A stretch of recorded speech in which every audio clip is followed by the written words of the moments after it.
अगर मैं आपसे कहूं कि पूरा ब्रह्मांड किसी ग्रह पर नहीं बल्कि एक सर्प के फन पर टिका है, तो आप इसे मिथक कहेंगे।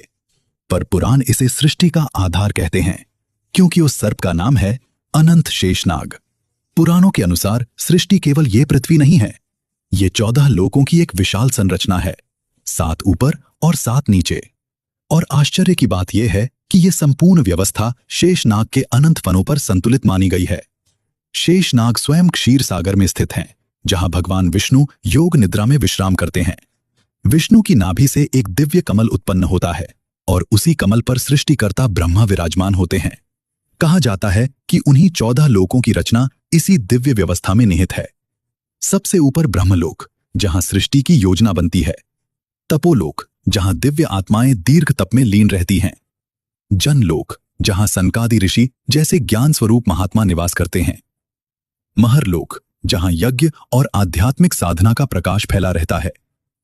स्वर्गलोक, देवताओं, इंद्र और अप्सराओं का क्षेत्र। भूवरलोक, ग्रह, नक्षत्र और दैवी मार्गों का क्षेत्र। और पृथ्वीलोक, जहां हम कर्म, धर्म और निर्णयों के बीच जीवन जीते हैं। लोअर 7 लोकस में है। अतल लोक, दानवों का क्षेत्र। वितल लोक, जहां शिव के गण निवास करते हैं। सुतल लोक, राजा बलि का राज्य, जो भगवान वामन को समर्पित है। तलातल लोक, मैं दानव असुरों के विश्वकर्मा। महातल लोक, करोड़ों नाग जातियां। रसातल लोक, असुरों का अंधकारमय क्षेत्र।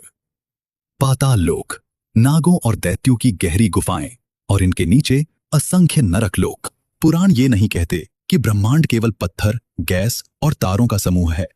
वे कहते हैं सृष्टि संतुलन पर टिकी है और उस संतुलन का आधार है भगवान विष्णु।